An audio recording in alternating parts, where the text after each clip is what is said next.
Hey, Mike, in your last episode, you mentioned a person named Kewaunee. Who is that? That would be Jack Lapsaritis, who prefers to use the Indian name Kewaunee. He is an author, and he has spent quite a bit of time out in the field, doing Sasquatch research.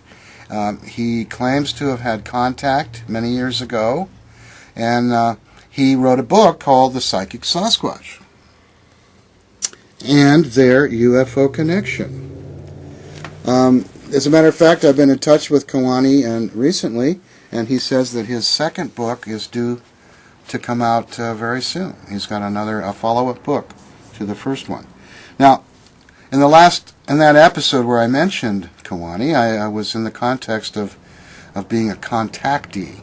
In the UFO studies field, contactees are people who have had contact, like a close encounter of the third kind, when you have contact with a being, a sentient beings that you can actually communicate with, but obviously non-human. And so people who claim they've come in touch with hairy bipeds in a setting that smacks of the paranormal, in other words, they've seen a flying saucer land nearby.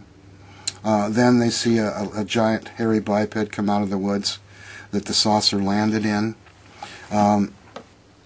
People have actually claimed they've seen hairy bipeds at the helm of a flying ship of some sort. They could see inside it and see something in there covered in hair that seemed to be flying the machine. So, like I mentioned before, I think that Star Wars, the Wookiees and the Ewoks and other and the ALF, the alien life form, ALF was a comedy show on television for a number of years, and if you recall, he looked like a little hairy biped. So this is one of the types of close encounters that are described. And Kewaunee is a man who claims to have had these sorts of encounters, and he believes that the Bigfoot are very sentient spiritual beings, that they can manifest and disappear, that they can travel through time and space, something of this ilk, and that they actually came here in flying ships, and that they are also have some association with what Kewaunee calls the star people. A lot of people talk of people in the New Age community speak of star people as being aliens that are almost godlike or angelic in some way or form. And I'm not going to go into New Age philosophy for even a minute, but let's just say that crops up in that sort of setting.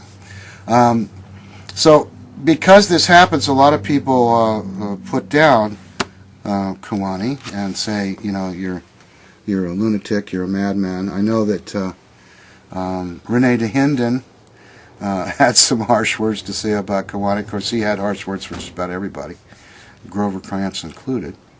But there are people other than Kewaunee who have made these claims, and Kewaunee claims that he's channeled them. In other words, he's gotten telepathic communication from a distance, that he can be in contact with them even traveling in a car from place to place. We've had other people come into the museum and talk about seeing a Bigfoot that was semi-transparent. They could see through it. And people who have spoken of having some kind of telepathic communication.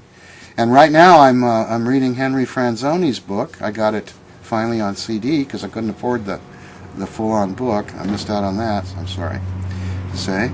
And but I have just started to go into the part where he's discussing theories that might explain some of these paranormal-like effects that that people are having. So what I'm suggesting is this, and from what I've read and heard about Franzone at this point, I would say, he's had what he thinks are telepathic communication. He's had an event where his vehicle stopped that seemed to be stopped by some kind of being that was communicating with him.